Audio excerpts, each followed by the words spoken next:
Hello guys, welcome back to my YouTube channel. So here I'm come up with another video. In this video, I'm going to discuss about decision tree regression.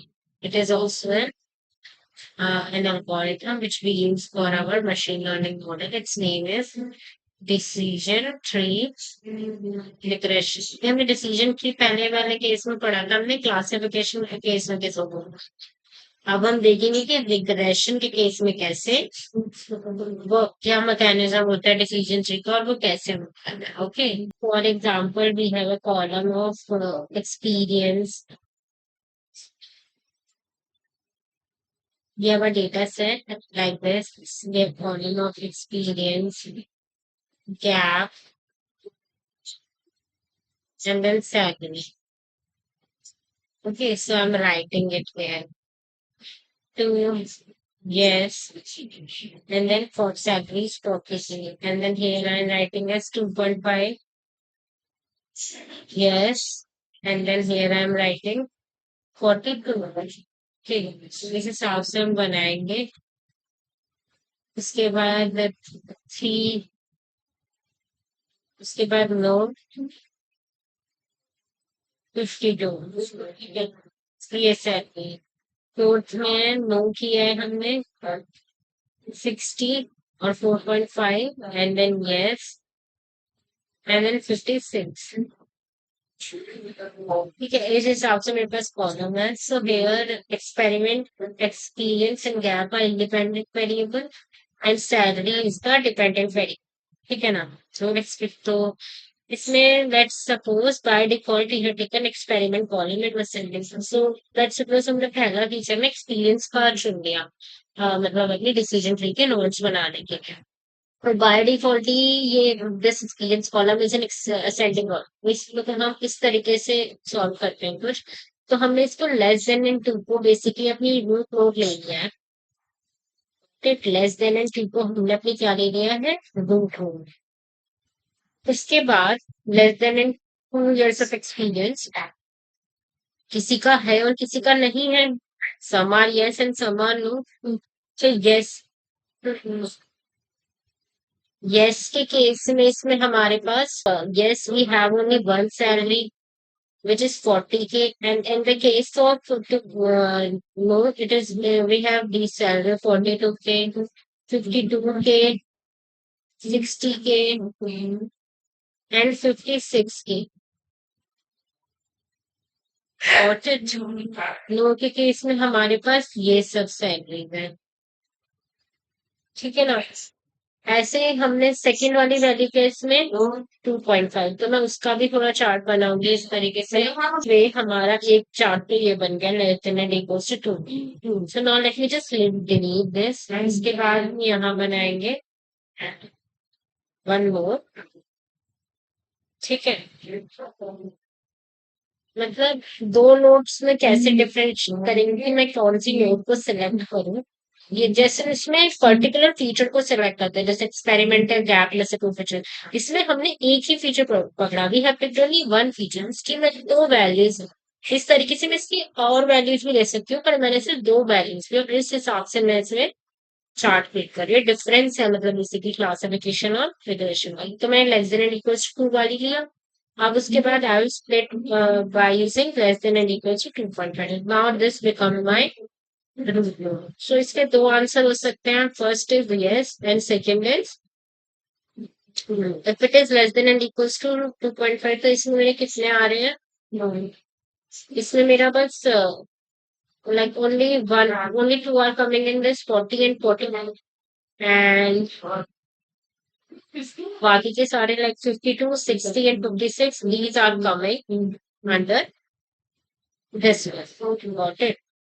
So ये दो मेरी notes हो गए। मैं इनको थोड़ा याद रखिएगा। Now let me just erase all this। So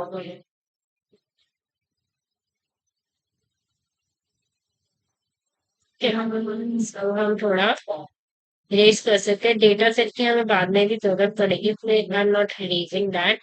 I think मैं हेडिंग इरेज कर सकती हूँ कि मैं अभी आपको कुछ कैलकुलेशंस करके दिखाना चाह रही हूँ, मतलब किस तरीके से अब ये अब बेसिकली मैंने यहाँ पे दो नोट्स बनाई ना, अभी आपने देखा One was for less than and equals to 2 and one was for less than and equals to 2.5. अब the question is how to choose the node. हम इस node को select कैसे करेंगे? ठीक है, तो ये तो ये मतलब less than and like whether we can select less than and equals to 2 वाली node और less than and equals to 2.5 वाली.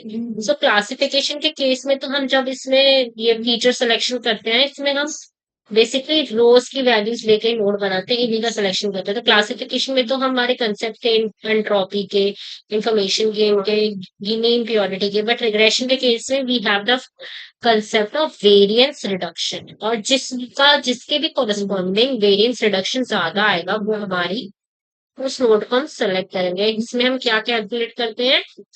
Variance reduction. But to calculate for the variance reduction, better the notice. For the variance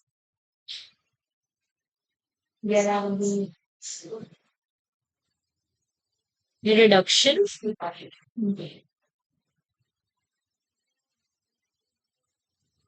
better the node is. Better the node.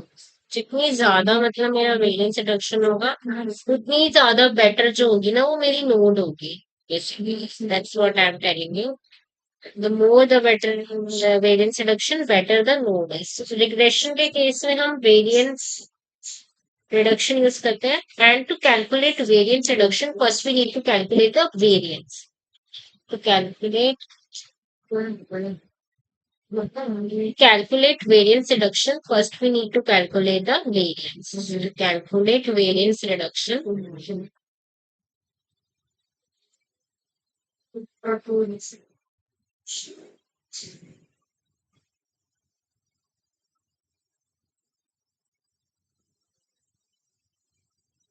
calculate variance reduction.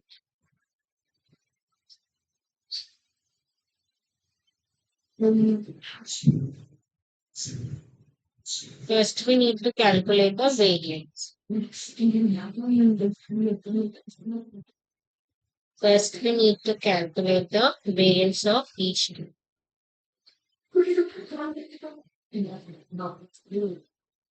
Okay.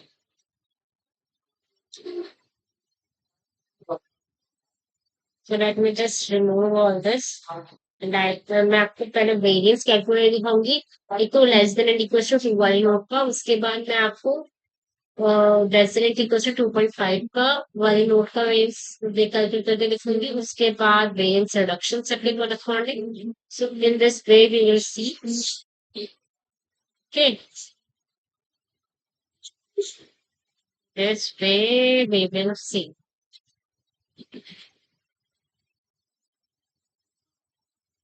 Just let me remove all this.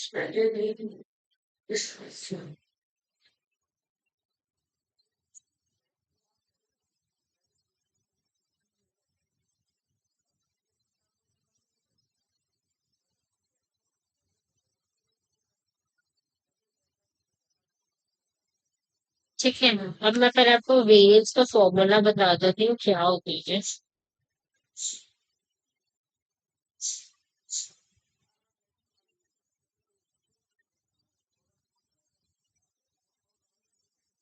Variance का formula आपको बता देती हूँ मैं. सबसे of आपको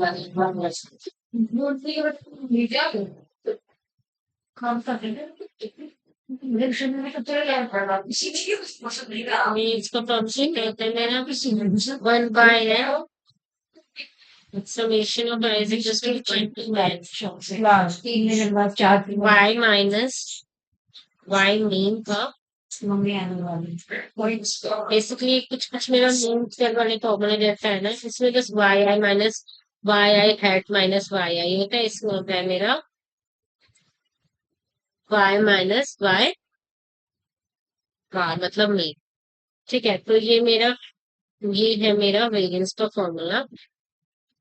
ठीक है, सो अब हम सबसे पहले क्या कैलकुलेट करेंगे, सब उसके कॉरेस्पॉन्डिंग वेरिएंस कैलकुलेट करेंगे formula. Now let me just show you. like how we are going to apply this formula. So first of all, मैं एक बार जो मैंने वो नोट बनाई थी लेस देन इक्वल से टू वाली वो फिर से बना देती हूँ, अदरवाइज आपको समझ नहीं आएगा। ठीक है।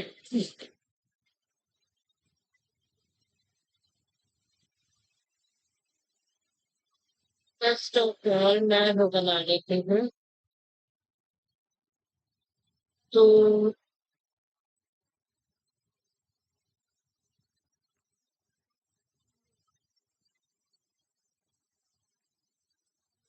Just pick up my pen.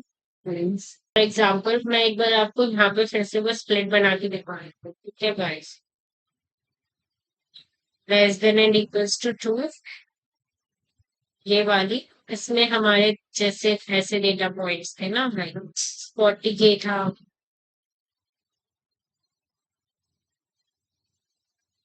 यहाँ पे था 42,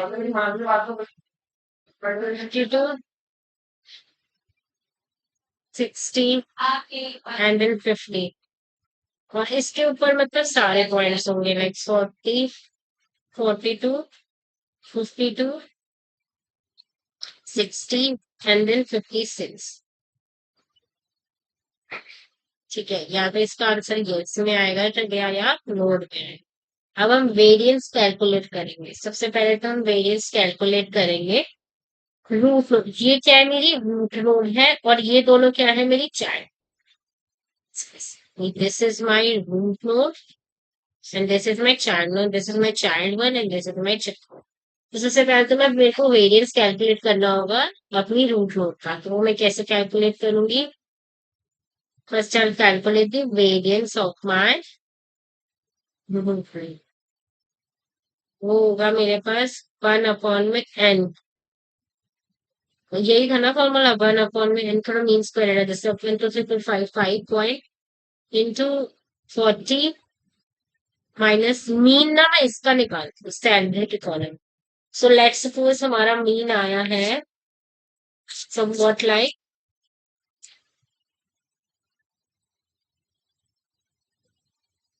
सैलरी का ये मीन आया मेरा 50 के। ठीक है, सो ये होगा मेरा 40 माइनस 40 माइनस में 50 जो है 50 इसका होल स्क्वायर प्लस 42 माइनस 50 का होल स्क्वायर प्लस 52 माइनस 50 का होल स्क्वायर प्लस 60 माइनस 50 का होल स्क्वायर प्लस 56 माइनस 50 का होल स्क्वायर। ठीक है, सो ऐसे करके हम variance of root node calculate करेंगे। सो लेट्स से ये सब सॉल्व करके मेरा अप्रोक्सीमेटली आ गया, ये सब सॉल्व करके मेरा अप्रोक्सीमेटली आ गया 60.8। मैं ये वाला कॉलम अभी डिलीट कर देती हूँ फिलहाल के लिए, क्योंकि अभी इतना रेलिवेंट नहीं है ये, मेरे को बस मीन तक कैलकुलेट करना था। तो late me just remove all this तो आपको थोड़ा क्लियरली दिख जाए। तो अभी हमने निकाला वेरिएंस ऑफ रूट नोड। ऐसे सिमिलरली हमें चाइल्ड नोड का भी कैलकुलेट करना पड़ेगा, और C1 का भी और C2 का भी। उसके बाद हम कहीं जाके वेरिएंस रिडक्शन कैलकुलेट कर पाएंगे guys. Okay,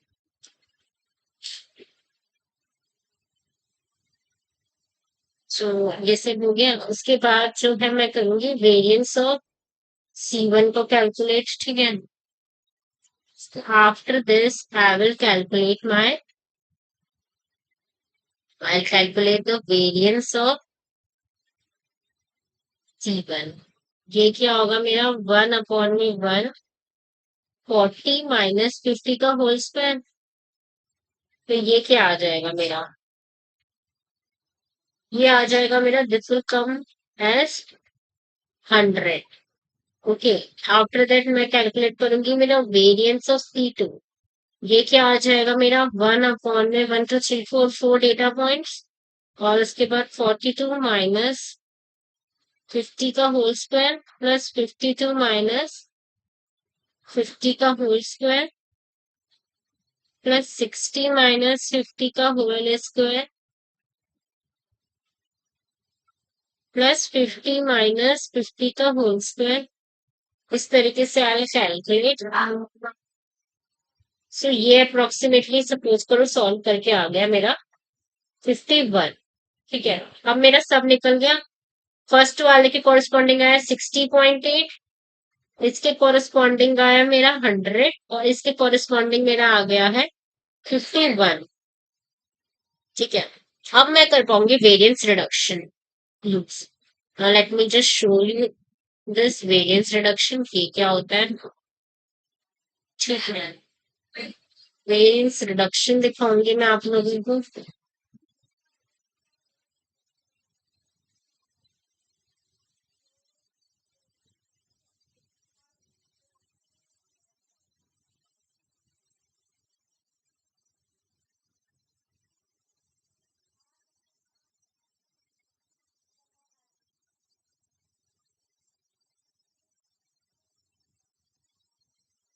I'll show you guys the concept of variance reduction. Variance reduction का कंसेप्ट, वेरिएंस रिडक्शन उसका फॉर्मूला दिखाऊंगी। That is variance of root minus summation of W I into variance of child. ये बता दूं, मैं लिख के दिखा दूं फिर आपको फॉर्मूला कैसे कैलकुलेट करते हैं हम variance reduction. Like variance reduction is calculated using variance of the root node, okay, minus summation of W I into variance of the child। ठीक है, so variance of the root, root का variance क्या है इस case में मेरा, root node का variance है इस केस में मेरा 60.8 माइनस डब्ल्यू आई क्या होता है मेरा। अब जैसे कि मान लो मैं C1 के कॉरेस्पॉन्डिंग देख रही हूँ, तो C1 में कितने डेटा पॉइंट है, एक ही डेटा पॉइंट है, और टोटल रूट नोड में कितने थे 5, तो यहाँ लिखूंगी 1/5 इंटू इसका वेरिएंस था 100 प्लस C2 में कितने डेटा पॉइंट्स है 4, और उसके कॉरेस्पॉन्डिंग मेरे ऊपर वाले में 5 यानी उसका वेरिएंस 51। इस तरीके से हम करेंगे। सो ये कैलकुलेट करके मैं आपको बता देती हूँ, कुछ जीरो आएगा। सो दैट मीन्स हमारा वेरिएंस रिडक्शन निकल गया है। C1 C2 का, C less than and equals to C2 का निकल गया है। सिमिलरली हम इसका भी कैलकुलेट कर सकते हैं, greater than and equals to, just a second, वो मैं कैलकुलेट करके अभी नहीं दिखाऊंगी बिकॉज वो भी सिमिलर तरीका ही है करने का। अगर आप इसको कर सकते हैं कैलकुलेट तो आप उसे भी कर लेंगे। सो हमारा variance reduction of less than and equals to 2 वाले रूट नोड का क्या आया है 0, और वेरिएंस सिमिलरली अगर मैं variance reduction of less than and equals to 2.5 वाले नोड का निकालूंगी, तो वो क्या आएगा 0.304, 0.304। ठीक है, ये आ गया। नाउ किसका रिडक्शन ज्यादा आ रहा है, less than and equal to 2.5 वाली नोड का। ठीक है, तो इसका मतलब हमारी वही वाली नोड को हम सेलेक्ट करेंगे, less than and equal to 2.5, क्योंकि मैंने आपको स्टार्टिंग में ही बताया था कि जिसका वेरिएंस रिडक्शन ज्यादा होगा वो वाली नोड बेटर होगी। एक बार देख लेते हैं हमारी 2.5 वाली नोड ही कैसी है। एक बार मैं इसको इरेज कर देती हूँ, वेरिएंस रिडक्शन का फॉर्मूला लिख सकते हैं, यू शुड रिमेम्बर दिस।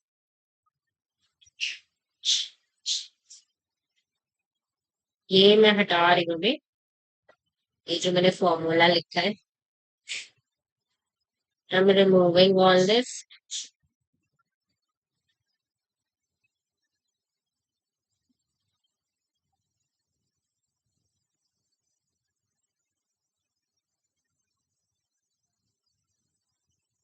ये थी ना कुछ मेरी ऐसी थी ना वो नोट, ये less than and equals to 2.5 वाली नोट मेरी कुछ ऐसी थी। सो मेरा यस आ रहा था और नो भी आ रहा था। कैसे कैसे, ऐसे थे मेरे data points 40, 42, 52, 60 and 56, 52, 60 and 56। So let's say that this is the leaf map। Let's say that this is the leaf। Let's say, एक पॉइंट बताना था बहुत इंपॉर्टेंट, इसलिए बता रही हूँ। Let's say that this is my leaf node in this case, कौन सी नोड, लीफ। सो क्या होगा, if we pass any data point, क्योंकि ये लीफ नोड है ना, और उसमें यस आ रहा है, if we pass,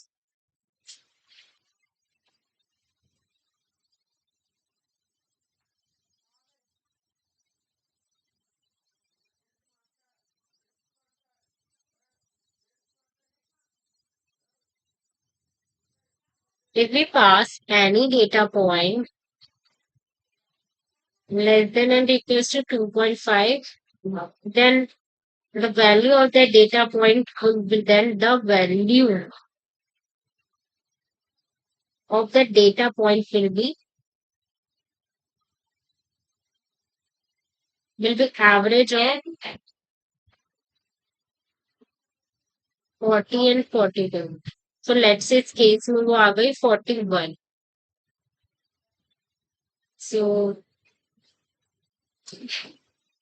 in this way हम यूज करते हैं डिसीजन ट्री रिग्रेशन को. That is all for today, guys. Now we will meet in another video and another question. Until then, go back into the like button.